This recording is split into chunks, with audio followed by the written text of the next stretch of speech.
Sejarah Putra Tuban. Kisah sejarah di bumi Nusantara ini masih banyak yang simpang siur tentang kebenaran yang ada sekarang ini, dalam pelajaran sejarah yang didapat di jenjang sekolah dan yang didapat dalam literatur-literatur yang terdapat banyak yang membingungkan apabila kita semua menelaahnya karena masih banyak cerita-cerita yang satu sama lain semua itu terbentur dengan yang sesungguhnya. Sejak zaman masuknya bangsa-bangsa Eropa ke bumi Nusantara Indonesia, telah banyak sejarah-sejarah yang terdapat di bumi Nusantara baik dari zaman prasejarah, sejarah kerajaan Hindu-Buddha sampai masuknya sejarah Islam ke bumi Nusantara, semua itu banyak terdapat kesimpang siuran dalam hal nama tempat, nama pelaku sejarah tokoh, nama kerajaan dan lain-lain, masuknya penjajahan bangsa Eropa ke bumi Indonesia. Banyak menghancurkan cerita-cerita yang sesungguhnya dan dijadikan hanya cerita rakyat atau dongeng belaka. Karena pada zaman tersebut bangsa kita memang lebih senang bercerita daripada menulis, pada kesempatan sekarang ini telah banyak rakyat bangsa yang telah mengetahui tentang cerita sejarah bangsa Indonesia yang masih simpang siur ini, mudah-mudahan ke depan nanti akan terungkap semua kebenaran sejarah perjalanan bangsa yang gagah perkasa ini, Indonesia. Putra Tuban, sebutan itu adalah seseorang yang bertempat tinggal di daerah Tuban yang biasanya tersebut dikarenakan anak dari pembesar wilayah. Putra Tuban yang mempunyai nama Nur Kamal, berikut ini cerita mengenai perjalanan Nur Kamal. Putra Tuban yang bernama Raden Nur Kamal, setelah bapaknya meninggal dunia, beliau mendapatkan warisan kekayaan sebesar 100 dinar dan akan dibelanjakan buat menyelamatkan bapaknya. Di pasar Jepara bertemu dengan orang tua, kakek-kakek yang tidak mau menyebutkan nama menegurnya, Nur Kamal, "Hai pemuda Nur Kamal, jangan jadi kamu pergi ke pasar Jepara, yang lebih bagus duit tersebut yang 100 dinar dibelikan ilmu saja." Mendapat teguran tersebut Nur Kamal menyahut, "Ilmu apa yang akan saya dapat dengan uang 100 dinar?" Orang tua tersebut menjawab, 1. Tidak boleh menyebarkan fitnah atau mempermalukan orang lain. 2. Tidak boleh menolak rezeki yang sedikit. 3. Kalau lihat perempuan jangan mudah tergiur gampangnya ditiduri atau diajak tidur. Terus kamu harus diganti namanya menjadi Syarif Abdurrahman lalu kamu harus mengabdi ke kerajaan Sukadana rajanya bernama Prabu Murawan, sekretarisnya Tarunajaya Algojonya bapak dari Tarunajaya yang bernama Judipati, lalu Syarif Abdurrahman diajaknya pergi ke hutan untuk berburu, mencari kijang, oleh Raja Prabu Murawan. Setelah sampai di tengah hutan, senjata kebesarannya Prabu Murawan tertinggal di atas tempat tidur, lalu sang Prabu Murawan menyuruhnya agar menggambil pusaka kebesarannya itu. Setelah sampai keraton Sukadana ia langsung masuk ke dalam kamar rajanya, sesampainya di dalam kamar melihat dua sosok yang sedang bersetubuh. Dia adalah istri Prabu Murawan dengan sekretarisnya yang bernama Tarunajaya. Karena tugas atau perintah dari Prabu agar bisa mengambil pusaka kebesarannya maka Nur Kamal, Syarif Abdurrahman melaksanakan perintah walaupun melihat kejadian yang tidak senonoh, maka diambilnya pusaka itu. Lalu kembali ke hutan tempat Prabu Murawan menunggu. Di dalam perjalanan Nur Kamal, Syarif Abdurrahman teringat oleh ilmu yang diberikan, tidak boleh membongkar rahasia orang lain. Namun sesampainya pulang dari hutan berikut dengan Raja Prabu Murawan. Kejadian di tempat tidur dilaporkan oleh istrinya bahwa Syarif Abdurrahman lah yang telah menodai dirinya. Sehingga Prabu Murawan memberikan keputusan agar mengantarkan surat kepada Algojo Judipati dengan isi surat barang siapa yang membawa surat ini harus dipenggal kepalanya. Kabar untuk membawa surat terdengar oleh sekretaris negara Sukadana yang bernama Tarunajaya.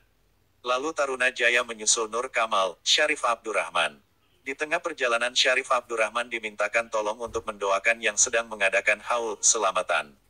Tarunajaya marah bukan main setelah melihat utusan rajanya terlambat dalam melaksanakan tugas. Pada akhirnya surat tersebut dirampas oleh Tarunajaya dan dibawa untuk diseahkan kepada bapaknya, Algojo Judipati. Setelah membaca isi surat karena titah dari Raja Prabu Murawan walaupun dengan berat hati Algojo Judipati tetap melaksanakan tugas untuk memenggal kepala pembawa surat atau Tarunajaya.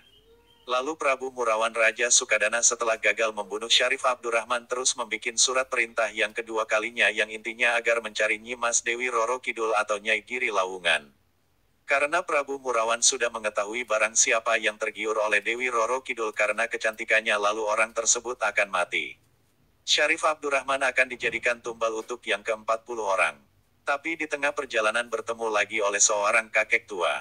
Agar diganti lagi namanya dengan nama Raden Said. Setelah sampai di Giri Lawunagan dan bertemu dengan Nyi Mas Roro Kidul ia tergiur atas kecantikannya dan kemolekannya, merajut kasih kepentang asmara kepada Roro Kidul karena ia mempunyai pesan ilmu jangan gampangnya sinaren kalau melihat perempuan. Pada akhirnya Raden Said patuh dengan pesan yang disampaikan oleh orang tua, kakek-kakek, Lalu tertidurlah Nyimas Dewi Roro Kidul dengan nyenyaknya, lalu keluarlah dari kemaluan Roro Kidul seekor ular, kemudian ditangkapnya ular tersebut dan dibantingnya ular tersebut terus menjadi pusaka atau keris naga runting yang diberi nama keris tanpa serangka tersebut dengan nama keris Kalamunyeng. Lalu ia lulus dalam ujian sehingga dilantiklah menjadi wali yang penutup dan diberi gelar Sunan Kalijaga. Lalu ia menemukan peso panurat dan digunakannya untuk mengkir wayang mengambil dari kisah Mahabharata. Berikut menciptakan gamelannya Sunan Kalijaga menjadi kidalannya, yang intinya mengembangkan Islam di Tanah Caruban, Cirebon, lewat pengembangan 2 kalimat syahadat. Menceritakan tentang 2 kalimat syahadat. Para wali pada zamannya membuat cerita untuk menarik minat dari masyarakat yang belum memeluk agama Islam dengan cara yang damai dan tanpa paksaan serta kekerasan. Dengan ketajaman dan keluasan ilmu dalam bidangnya masing-masing, para wali menerapkan sistem untuk mengajak kaum masyarakat agar memeluk Islam yang dulu telah disebarluaskan oleh Rasul dan para sahabat. Salah satu wali 9, Wali Songo, yang bernama kesebutan dengan panggilan Sunan Kalijaga, dengan pandangan yang luas dan mengetahui kesenangan masyarakat di daerahnya, Jawa. Sunan Kalijaga membuat cerita tentang pewayangan yang dimana cerita tersebut dimasukkan unsur-unsur pelajaran tentang Islam. Sunan Kalijaga menarik minat para masyarakat sekitar dengan gayanya disebutlah dalam pencerita. Pertama, menceritakan tentang syahadat asyhadu alla ilaha illallah wa asyhadu anna muhammadar rasulullah, syahadat tauhid dan syahadat rasul. Penceritaan tersebut tentang syahadat karena syarat untuk memeluk Islam adalah membaca 2 kalimat syahadat. Penyampaian yang disampaikan oleh Wali 9, wali terakhir, di Pulau Jawa adalah perjuangan yang sangat luar biasa. Pertama, Sunan Kalijaga menemukan pisau panurat, pisau raut, untuk mengukir kulit kayu menjadi wayang dan menciptakan gamelan untuk bahan pendukung dalam cerita pewayangan yang akan dibawakan. Melakukan pertunjukan untuk pengembangan kalimat syahadat. Dalam pertunjukan itu dijaga juga oleh anak didik para wali untuk memasuki, melihat, menonton pertunjukan tersebut. Disediakan juga seperti sistem pembayaran apabila ingin memasuki, melihat, menonton pertunjukan yang akan digelar. Mainkan dengan cara yang sangat cerdas, damai tanpa paksaan dan kekerasan dengan cara membaca 2 kalimat syahadat. Penjelasan tentang cerita Mahabharata. Diceritakan tentang negara Amarta dipimpin oleh 5 Pandawa, Pandawa 5, atau 5 pendakwa. Negara Amarta mengambil penjelasan dari fiil amar menunjukkan kata perintah. Sistem pemerintahannya dipimpin oleh Raja Pandawa. Raja Pandawa pertama adalah Dharma Kusuma. Arti dari Dharma terserah atau derma. Kusuma, dari kebersihan. Pusakanya atau jimatnya, layang jamu sekalimus sada kalimat syahadat, syahadat tauhid dan syahadat rasul. Jiwanya diliputi oleh Dharma Kusuma, mempunyai nama lain dengan sebutan Sami Aji mengambil dari bahasa Jawa, Sami-Sami mengaji. Raja Pandawa kedua adalah Bima. Arti dari Bima, mengambil dari titik B. Bariul atau kholik dan titik B. Baroya atau makhluk. Men arafa nafsahu, fakot arafa robbahu. Pusakanya atau jimatnya, gada manis sakembaran. Dalam bahasa Jawa, gada artinya punya, manggis artinya buah, buah manggis atau maknawinya. Sakembaran artinya bersama-sama atau siang malam. Sifat daripada Bima laksana tiang kokoh pendirian, contoh Monas. Jiwanya diliputi oleh Faisu baina alaikum, kebersihan atau rapi-rapi. Senjata utamanya adalah kuku pancanaka. Kuku, pakum atau kokoh atau kepastian. Panca, 5. Naka, untukmu artinya 5 perkara itu untukmu yaitu syahadat, solat, puasa, zakat, haji. Raja Pandawa ketiga adalah Janaka atau Arjuna. Arti dari Janaka mengambil dari kata kenikmatan untukmu. Jana, kenikmatan dalam bahasa Arab. Naka, untukmu. Bergelar Satria Madukara mempunyai nama lain adalah Arjuna. Mengambil daripada kalimat Arju ila Rohman artinya bahwa semua manusia mengharapkan rahmatnya Allah Ta'ala. Mempunyai senjata utama, peso pati artinya kena peso pasti mati. Mengambil dari kata atau ayat, kulu nafsin zaikotul maut. Raja Pandawa keempat adalah Nakula, Bes Jawa. Artinya adalah seanak kaula atau seanak cucuku, turunan Adam Hawa. Raja Pandawa kelima adalah Sadewa, Bes Jawa. Artinya adalah satu Tuhan, mengambil arti dari surat Al-Ikhlas. Kulhu Allah. Menceritakan tentang negara Astina. Astina mengambil dari ucapan Asyaitona dalam bahasa Arab. Artinya negara setan berpenghuni dengan sebutan Kurawayang. Diambil dari ucapan yang disampaikan Kurwa artinya iri atau dengki.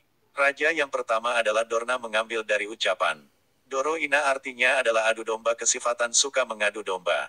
Raja yang kedua adalah Sokalima artinya adalah suka merusak. Kepada yang 5 perkara, syahadat, solat, zakat, puasa, haji. Raja yang ketiga adalah Kombayana mempunyai arti. Komunis bayangan mempunyai sifat lempar batu sembunyi tangan.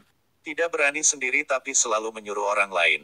Itulah cerita pewayangan yang dulu disampaikan oleh para wali sembilan atau Sunan Kalijaga mengenai cerita Mahabharata dalam pewayangan untuk menarik masyarakat pada zaman itu, guna menyebarkan kebenaran dalam menegakkan iman Islam dalam dada dengan cara yang damai tanpa paksaan dan kekerasan.